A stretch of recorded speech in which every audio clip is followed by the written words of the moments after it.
Paper's coverage of the euro crisis, isn't it?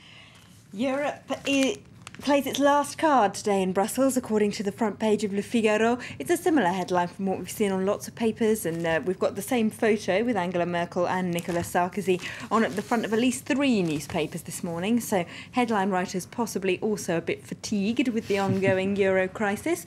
But in terms of analysis, today's focus is on the relationship between Nicolas Sarkozy and Angela Merkel and this sort of Franco-German power struggle that's supposedly going on over exactly how the European Financial Stability Fund is going to be leveraged to increase its firepower and where this money might come from. Now, Le Figaro says in its editorial that while Nicolas Sarkozy's idea for he wants the European Central Bank to play more of a role, while it might be a good idea, he needs to accept that it's only Germany at the moment that really has the political clout to tell anyone what to do about the euro, and therefore he needs to toe the line and just agree with whatever plans Angela Merkel wants to put forward. What about the other papers? Do they agree with that idea? Libération says European leaders are damned. That's according to a former investment banker that they interview on the subject.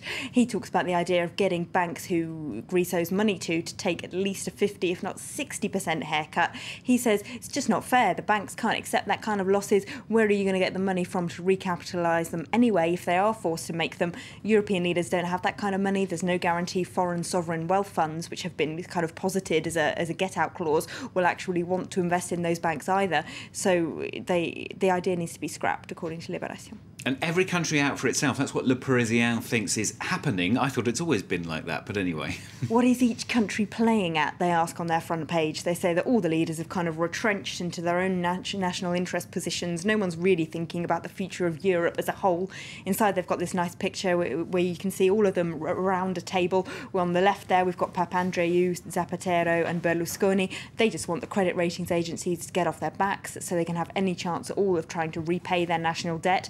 On the right there you've got Angela Merkel, the good student of Europe. She just wants the rest of the countries to obey the same kind of economic discipline that Germany does.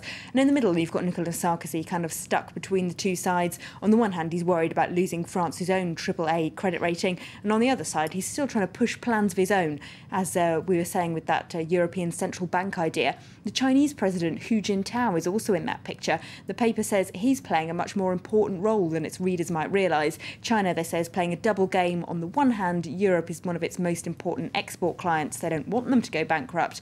But on the other, they do see a Chinese advantage in buying up those assets that Europe will be forced to sell off. I still think they need to get Tintin off the front page around that table. He would solve the problem for them, wouldn't he? Euro crisis is not the only story sort of coming back onto the front pages today, is it? Mr. Dominique Strauss-Kahn is in trouble again on the front of Libération. Yeah. And what's he in trouble for now? 3 of his close friends have been arrested, a police commissioner, a political activist and a CEO. They're accused of running a prostitution ring that used public money and money claimed from expenses for the companies they worked for in order to organise what the paper calls libertine soirees attended by Dominique Strauss-Kahn. Apparently the police commissioner also flew prostitutes out to Washington to spend the night with the former IMF director, and so Mr. Strauss-Kahn himself could now be charged with misuse of public funds over this prostitution ring. And as we mentioned earlier, the crocodile doesn't have anything to do with the prostitution ring, only lightly anyway. Finally, a story in the Parisien. This is about beetles. It's about a particular kind of scarab beetles who are sexually attracted to beer bottle tops. Now, the scientists who discovered this have won an Ig Nobel Prize, Le Parisien said. Okay. These are handed out every year for scientists who make the most amusing discoveries. So apart from the beetle people, this year's winners include a Japanese scientist who's worked out just the right amount of wasabi that you would have to pump into the atmosphere before your nose would start itching so much the discomfort would wake you up, which he says would be a useful fire alarm. Very, very useful. Fantastic stuff. All right, Elena, thanks very much. Elena Casas here with the French newspapers today.